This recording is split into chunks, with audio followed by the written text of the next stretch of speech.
Os tempos que estão chegando serão radicalmente diferentes daqueles que temos vivido. Como o Ray Dalio sabe disso? Bem, porque isso sempre aconteceu. Dalio diz: em mais de 50 anos de investimento macroeconômico global, aprendi que os eventos mais importantes só me surpreenderam porque eu nunca tinha presenciado algo parecido em minha vida. Essas dolorosas surpresas levaram o autor a estudar os últimos 500 anos de história, buscando situações semelhantes. E ele descobriu que as coisas que acontecem hoje não são novas. De fato, já aconteceram muitas vezes antes, com a ascensão e declínio dos impérios holandês, britânico e americano. E toda vez que aconteceram, foi um sinal de mudança da ordem mundial. Dalio diz: em 1971, quando eu era um jovem balconista no pregão da Bolsa de Valores de Nova York, os Estados Unidos ficaram sem dinheiro e deixaram de pagar suas dívidas. Isso mesmo, os Estados Unidos ficaram sem dinheiro. Como?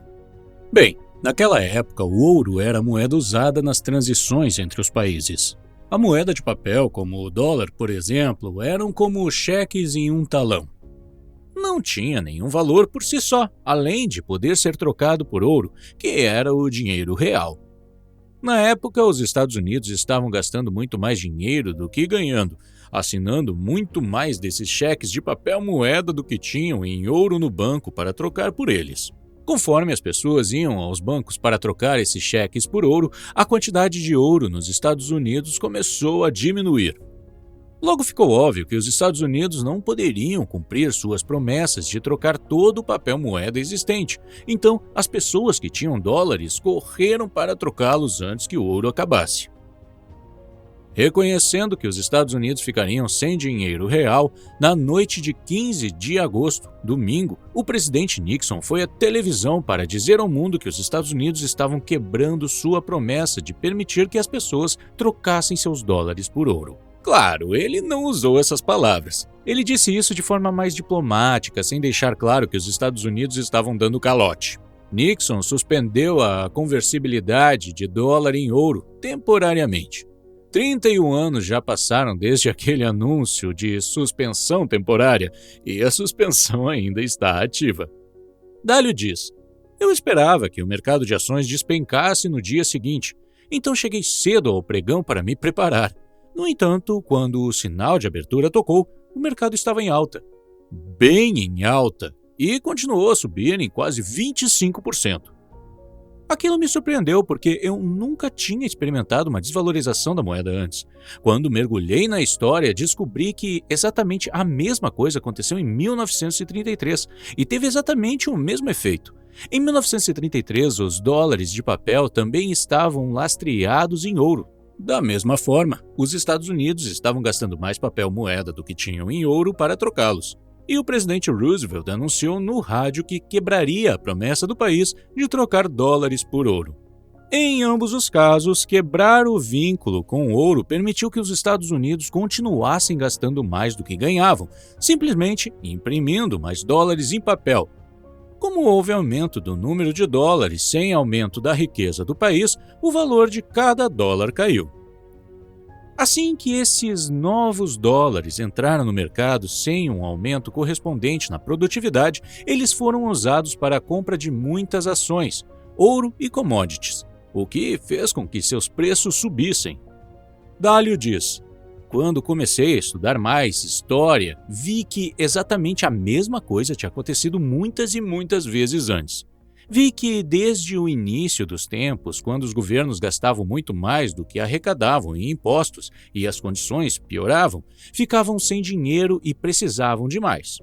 Então, eles imprimiam mais, muito mais, o que fazia seu valor cair e fazia os preços de tudo, incluindo ações, ouro e commodities, subirem. Foi quando aprendi o princípio de que quando os bancos centrais imprimirem muito dinheiro para aliviar uma crise, o valor das ações, do ouro e das commodities aumentará e o valor do papel moeda cairá.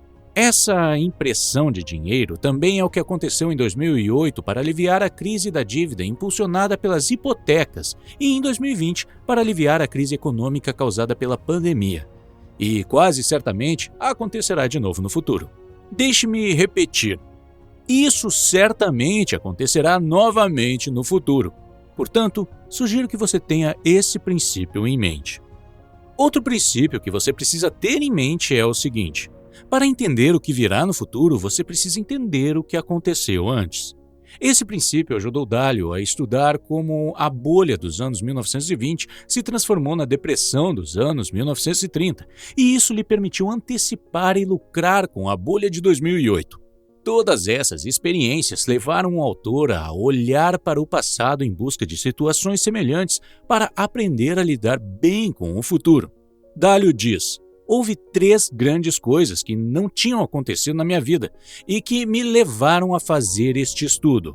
Primeiro, países não tinham dinheiro suficiente para pagar suas dívidas, mesmo depois de reduzir as taxas de juros a 0. Então, seus bancos centrais começaram a imprimir muito dinheiro. Segundo, grandes conflitos internos surgem devido a crescentes lacunas de riqueza e valores. Isso se manifestou no populismo político e na polarização entre a esquerda, que quer redistribuir a riqueza, e a direita, que quer defender os detentores da riqueza.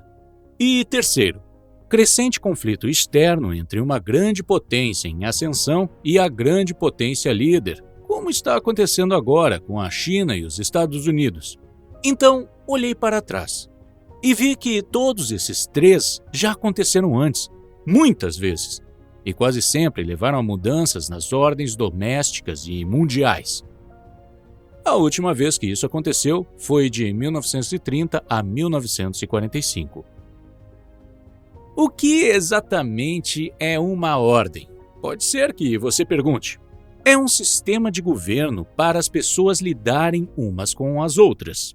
Existem ordens internas para governar dentro dos países, normalmente estabelecidas em constituições, e há uma ordem mundial para governar entre países, normalmente estabelecida em tratados. As ordens internas mudam em momentos diferentes das ordens mundiais. As ordens dentro ou entre países normalmente se alteram após guerras. Guerras civis dentro de países, guerras internacionais entre países. Eles acontecem quando novas forças revolucionárias derrotam antigas ordens fracas. Por exemplo, a ordem interna dos Estados Unidos foi estabelecida na Constituição de 1789, após a Revolução Americana, e está em vigor até hoje, mesmo após a Guerra Civil Americana. A Rússia se livrou de sua velha ordem e estabeleceu uma nova com a Revolução Russa de 1917, que terminou em 1991 com uma revolução pouco violenta. A China iniciou sua atual ordem interna em 1949, quando o Partido Comunista Chinês venceu a Guerra Civil. Você já pegou a ideia? A atual ordem mundial, comumente chamada de Ordem Mundial Americana, formou-se após a vitória dos aliados na Segunda Guerra Mundial, quando os Estados Unidos emergiram como potência mundialmente dominante. Foi estabelecido em acordos e tratados sobre como a governança global e os sistemas monetários deveriam funcionar. Em 1944, o novo sistema monetário mundial foi estabelecido no Acordo de Bretton Woods, e foi estabelecido que o dólar seria a principal moeda de reserva do mundo. Uma moeda de reserva é uma moeda comumente aceita em todo o mundo, e ter uma é um fator-chave para que o país se torne um império mais rico e poderoso. Com um novo poder dominante, uma nova ordem mundial começa. Essas mudanças ocorrem em um ciclo atemporal e universal que chamo de o Grande Ciclo. Dalio estudou os 10 impérios mais poderosos dos últimos 500 anos e as 3 moedas reserva mais recentes. Ascensão e queda do Império Holandês e sua moeda chamada florim neerlandês. O Império Britânico e a Libra. O Império dos Estados Unidos e o dólar.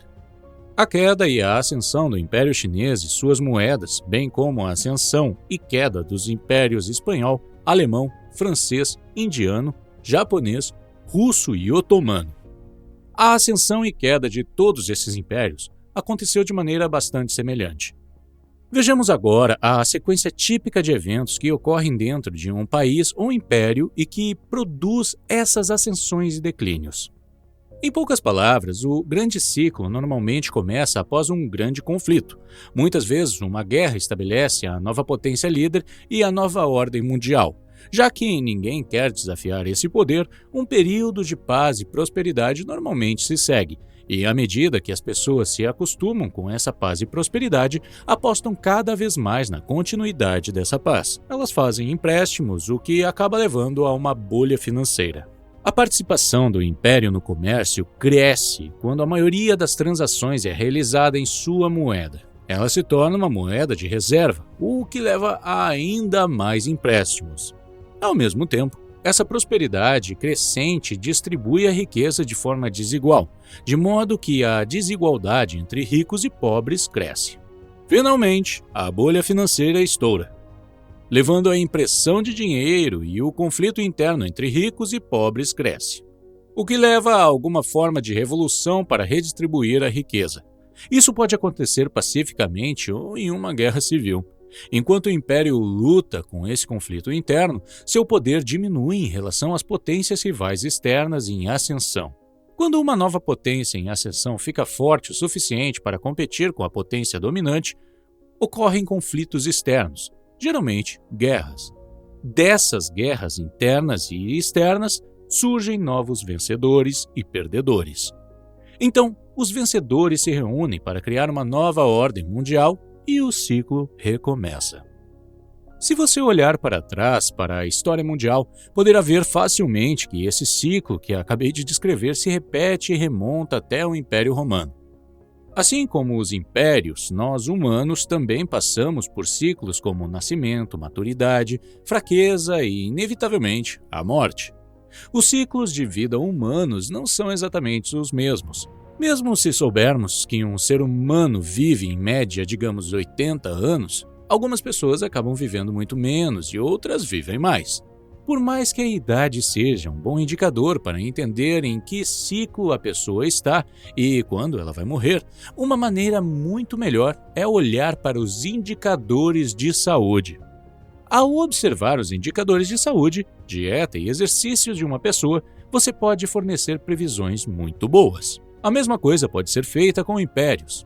Dálio diz: observando os indicadores vitais, pude ver em que estágio um país estava, o que me ajudou a antecipar o que provavelmente viria a seguir. Agora, dê alguns minutos e eu falarei sobre os últimos 500 anos de história e mostrarei os padrões semelhantes nos impérios holandês, britânico, americano e chinês. 500 anos de grandes ciclos. Vou descrever o ciclo típico dividindo em 3 fases: a ascensão, o topo e o declínio. A ascensão. A ascensão normalmente começa quando líderes revolucionários poderosos fazem 4 coisas. Primeiro, conquistam o poder ganhando mais apoio do que a oposição. Segundo, eles consolidam o poder convertendo, enfraquecendo ou eliminando a oposição, para que ninguém fique em seu caminho. Terceiro, estabelecem sistemas e instituições que fazem o país funcionar bem. E quarto, eles escolhem bem seus sucessores ou criam sistemas que fazem isso, porque um grande império requer muitos grandes líderes ao longo de várias gerações. Nesta fase, logo após vencer a luta, há geralmente um período de paz e prosperidade crescente, porque a liderança é claramente dominante e tem amplo apoio, então ninguém quer combatê-la. Durante esta fase, os líderes dentro do país devem projetar um sistema excelente para aumentar a riqueza e o poder do país. Em primeiro lugar, para serem grandes, eles devem ter uma educação potente, que não se trate apenas de ensinar conhecimentos e habilidades, mas também um caráter forte, civilidade e ética de trabalho. Isto é normalmente ensinado na família, escolas e instituições religiosas, o que proporciona um respeito saudável pelas regras e leis, ordem dentro da sociedade, baixa corrupção e permite que eles se unam em torno de um propósito comum e trabalhem bem juntos. À medida que fazem isso, passam cada vez mais da produção de produtos básicos para a inovação e a invenção de novas tecnologias.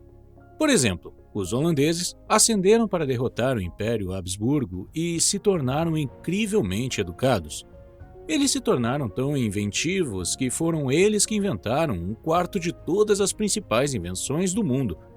A mais importante delas foi a invenção de navios que podiam viajar ao redor do mundo para coletar grandes riquezas. E a invenção do capitalismo, como conhecemos hoje, para financiar essas viagens. Como resultado de tudo o que descrevi acima, as pessoas do país se tornaram mais produtivas e mais competitivas nos mercados mundiais, o que se reflete em sua produção econômica crescente e participação crescente no comércio mundial. Você pode ver isso acontecendo agora, já que os Estados Unidos e a China são, a grosso modo, comparáveis tanto em seus resultados econômicos quanto às suas participações no comércio mundial. À medida que os países comercializam mais globalmente, eles devem proteger suas rotas comerciais e seus interesses estrangeiros de ataques, então desenvolvem grande força militar. Se bem realizado, esse ciclo leva a um forte crescimento de renda, que pode ser usado para financiar investimentos em infraestrutura educacional e pesquisa e desenvolvimento. Em todos esses casos, os impérios mais bem-sucedidos usaram uma abordagem capitalista para desenvolver empreendedores produtivos. Até mesmo a China, que é governada pelo Partido Comunista Chinês, usou essa abordagem capitalista. Deng Xiaoping, quando questionado sobre isso, disse: "Não importa se há um gato branco ou um gato preto, desde que apanhe os ratos. E é glorioso ser rico." Para fazer isso do jeito certo, eles devem desenvolver seus mercados de capitais, principalmente de empréstimos, títulos e ações. E isso permite que as pessoas convertam suas economias em investimentos para financiar a invenção e o desenvolvimento. Os holandeses criaram a primeira empresa de capital aberto, a Companhia Holandesa das Índias Orientais, e a primeira bolsa de valores para financiá-la. Como consequência natural, os grandes impérios desenvolveram os principais centros financeiros do mundo para atrair e distribuir capital global. Amsterdã era o centro financeiro do mundo quando os holandeses estavam no poder. Londres era o centro quando os britânicos estavam no topo. Nova York é o centro agora, e a China está desenvolvendo rapidamente seus centros financeiros. Para ter sucesso, o mais importante é que os capitalistas, os governos e os militares devem trabalhar juntos. Por exemplo, a Companhia Holandesa das Índias Orientais recebeu do governo um monopólio comercial e tinha suas próprias forças militares para se aventurar nos mercados globais e fazer e tomar riqueza. Os britânicos também tinham a Companhia Britânica das Índias Orientais e tiveram uma coordenação semelhante de seus negócios governamentais e suas operações militares. O complexo militar industrial dos Estados Unidos seguiu o mesmo formato, assim como o sistema chinês hoje. À medida que o país se torna o maior império comercial internacional, suas transações podem ser pagas com sua própria moeda, e ela se torna um meio de troca preferido. E como sua moeda é tão amplamente aceita e usada com frequência, as pessoas em todo o mundo querem ter suas economias nessa moeda, tornando-a depósito preferido de riqueza e, portanto, a principal moeda de reserva do mundo. O florim era a principal moeda de reserva do mundo quando os holandeses lideravam o mercado global. A libra ocupava essa posição quando os britânicos lideravam, e o dólar tem sido a moeda de reserva desde que os Estados Unidos passaram a liderar. Naturalmente, a moeda chinesa está sendo cada vez mais usada como moeda de reserva. Ter uma moeda de reserva permite que o império faça mais empréstimos do que os outros países. Essa vantagem é enorme. Pense comigo. Pessoas de todo o mundo querem economizar e, portanto, emprestam sua moeda de volta ao império. Países sem moeda de reserva não têm isso. E quando o império fica sem seu próprio dinheiro, eles sempre podem imprimir mais, assim como os Estados Unidos fizeram em 1971. Lembra? O privilégio exorbitante proporcionado pela moeda de reserva do império leva ao aumento de empréstimos e ao início de uma bolha financeira. Todos os impérios que se tornaram os mais poderosos do mundo seguiram esse caminho para o topo. Quando as pessoas nesses países ricos e poderosos ganham mais, se torna mais caro contratá-las, o que significa que elas são menos competitivas em relação às pessoas de outros países que estão dispostas a trabalhar por menos. Ao mesmo tempo, pessoas de outros países copiam naturalmente os métodos e tecnologias da potência líder, o que reduz ainda mais a competitividade da potência líder. Por exemplo, os construtores navais britânicos tinham trabalhadores mais baratos do que os construtores navais holandeses. Então, eles contratavam designers holandeses para projetar navios melhores, mas que eram construídos por trabalhadores britânicos mais baratos, tornando-os mais competitivos, e isso levou os britânicos a subir e os holandeses a cair. Além disso, à medida que as pessoas ficam mais ricas, elas tendem a não trabalhar tanto. Eles têm mais lazer e querem gastar seu tempo com as coisas boas e menos produtivas da vida. Os valores se alteram de geração para geração durante a ascensão ao topo, desde aqueles que tiveram que lutar para alcançar riqueza e poder até os que os herdaram. Eles se acostumam com a vida mais fácil e o que os torna mais vulneráveis aos desafios. A Era de Ouro do Império Holandês e a Era Vitoriana do Império Britânico foram períodos de alta prosperidade assim. À medida que as pessoas se acostumam a se dar bem, elas acreditam cada vez mais na continuidade dos bons tempos e pedem dinheiro emprestado, o que acaba criando bolhas financeiras. Naturalmente, os ganhos financeiros vêm de forma desigual, de modo que a desigualdade de riqueza aumenta. A desigualdade reforça a si mesma porque as pessoas ricas usam seus maiores recursos para reforçar seus poderes. Por exemplo, eles dão maiores privilégios a seus filhos, como uma educação melhor, e influenciam o sistema político a seu favor. Isso faz com que o contraste entre ricos e pobres fique ainda maior. Aqueles que têm menos dinheiro acham que o sistema é injusto, então o ressentimento cresce. Mas enquanto o padrão de vida da maioria das pessoas ainda está aumentando, esse contraste e o ressentimento ainda não se transformaram em conflito. Ter a moeda de reserva mundial inevitavelmente leva a empréstimos excessivos e contribui para que o país acumule grandes dívidas com credores estrangeiros.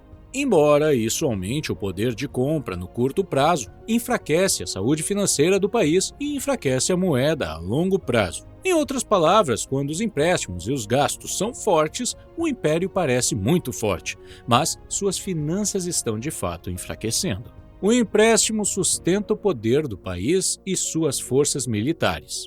Inevitavelmente, o custo de manter e defender o império se torna maior do que a receita que ele traz. Então, ter um império deixa de ser lucrativo. Por exemplo, o Império Holandês se estendeu demais ao redor do mundo e travou guerra após guerra, cada vez mais caras, com os britânicos e outras potências europeias para proteger seu território e suas rotas comerciais. Da mesma forma, o Império Britânico tornou-se extremamente burocrático e perdeu suas vantagens competitivas. Os Estados Unidos gastaram cerca de 8 trilhões de dólares em guerras estrangeiras e suas consequências desde 11 de setembro de 2001, e mais trilhões em outras operações militares e no apoio a bases militares em 70 países, e ainda não estão gastando o suficiente para sustentar sua competição militar com a China na área ao redor da China. Nesse ciclo, os países mais ricos acabam se endividando mais ao tomar empréstimos de países mais pobres que poupam mais. É um dos primeiros sinais de uma mudança de riqueza e poder.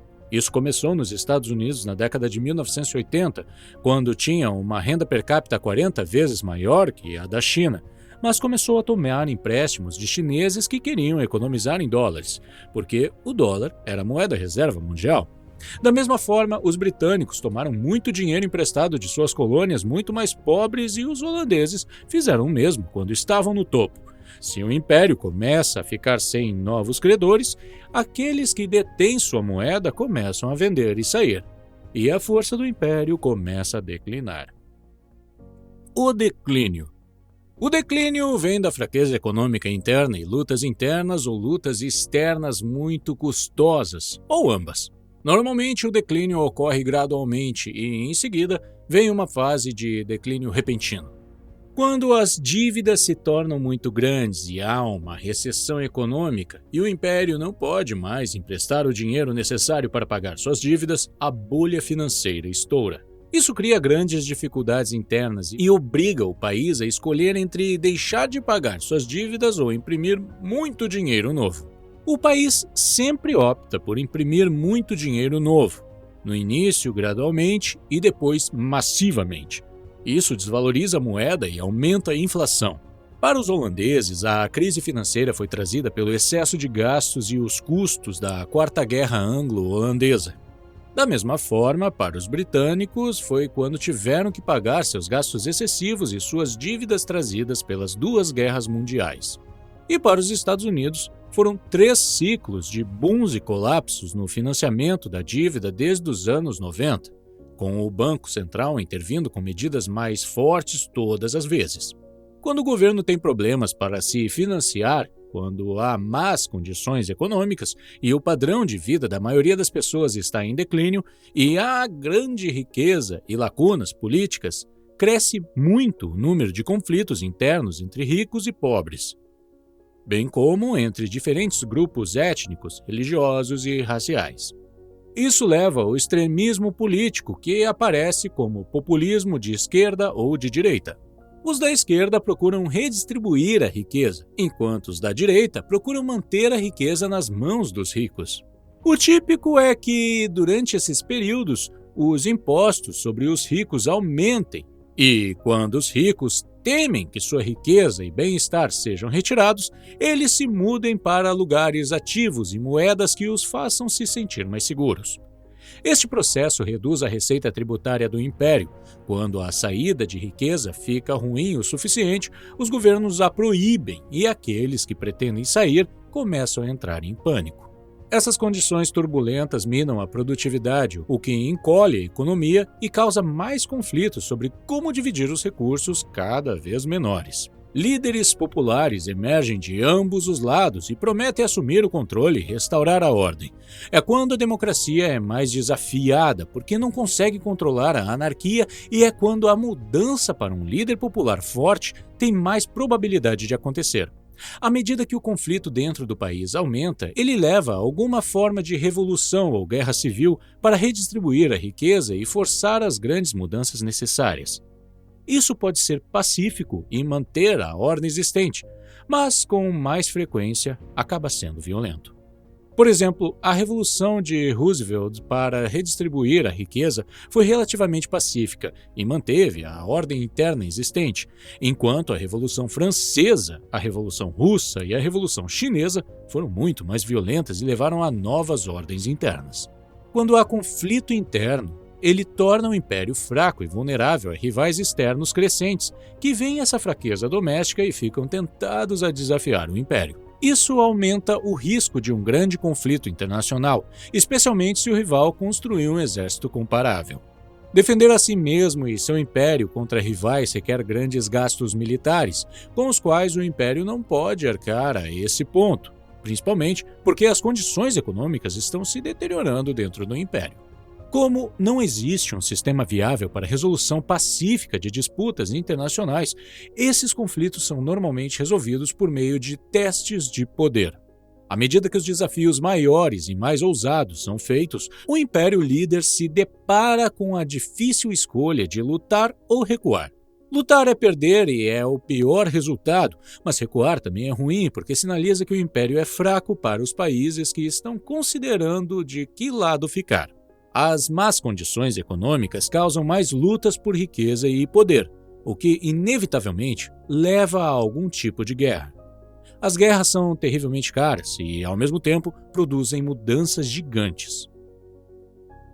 Quando aqueles que detêm a moeda de reserva e a dívida do império em declínio perdem a fé e os vendem, isso marca o fim de seu grande ciclo. Das cerca de 750 moedas que existiram desde 1700, menos de 20% existem agora, e todas elas perderam parte de seu valor. Para os holandeses, isso aconteceu após a derrota na Quarta Guerra Anglo-Holandesa, quando não conseguiram pagar as enormes dívidas que acumularam durante a guerra. Isso levou a uma corrida ao Banco de Amsterdã e a uma venda desesperada, forçando a impressão massiva de dinheiro, o que desvalorizou a moeda e trouxe o império ao seu fim. Com os britânicos, isso aconteceu após a Segunda Guerra Mundial, quando, apesar de sua vitória, eles não puderam pagar as dívidas maciças que contraíram para financiar seus esforços de guerra. Isso levou a uma sequência de impressões de dinheiro e enfraqueceu a libra. Os Estados Unidos e o dólar emergiram dominantes e criaram uma nova ordem mundial. No momento, os Estados Unidos ainda não chegaram a esse ponto, embora tenham uma dívida enorme, gastam mais do que ganham e financiam esse déficit com mais empréstimos e imprimindo grandes quantias de dinheiro. A grande venda de dólares ainda não começou e, embora existam grandes conflitos internos e externos ocorrendo por todas as razões clássicas, eles ainda não cruzaram a linha para se tornarem guerras. Sejam esses conflitos violentos ou não, em algum momento surgem novos vencedores, que se reúnem e reestruturam as dívidas e os sistemas políticos dos perdedores e estabelecem a nova ordem mundial.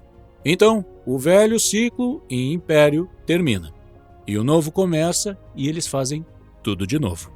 É claro que nem todos eles acontecem exatamente dessa maneira, mas as semelhanças são suficientes, de modo que a história de ascensão e declínio dos impérios permanecem essencialmente as mesmas, e as únicas coisas que mudam são as roupas que os personagens vestem e as tecnologias que eles usam.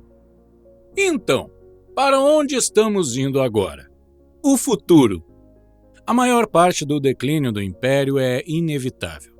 Reverter um declínio é difícil porque isso requer desfazer muito do que já foi feito, mas é possível.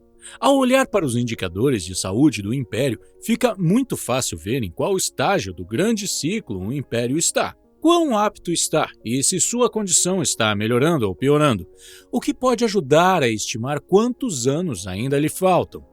Ainda assim, essas estimativas não são precisas e o ciclo pode se estender se os responsáveis prestarem atenção aos seus sinais vitais e tomarem atitudes para melhorá-los. Por exemplo, sabendo que uma pessoa tem 60 anos, quão em forma ela está, se fuma ou não, e alguns outros sinais vitais básicos, pode-se estimar a longevidade da pessoa. Podemos fazer isso com impérios e seus ciclos vitais também. Não será uma medida precisa, mas fornecerá uma boa ideia sobre a longevidade do império. Na maioria das vezes, a maior guerra de uma nação é consigo mesma, dependendo se essa nação consegue ou não tomar as decisões difíceis necessárias para sustentar o sucesso. O que precisamos fazer, como indivíduos, se resume a apenas duas coisas: ganhar mais do que gastamos e tratar bem uns aos outros. Todas as outras coisas que mencionei, educação potente, inventividade, ser competitivo e todo o resto, são apenas maneiras de chegar a essas duas coisas. É fácil medir se estamos conseguindo fazê-las. Então, assim como as pessoas que querem entrar em forma, vamos começar a fazer parte do programa e melhorar os nossos sinais vitais. Vamos fazer isso individual e coletivamente. Este vídeo foi criado com base no novo livro e na série de vídeos de Ray Dalio chamada Nova Ordem Mundial. Vou colocar os links na descrição para o livro e para o vídeo original.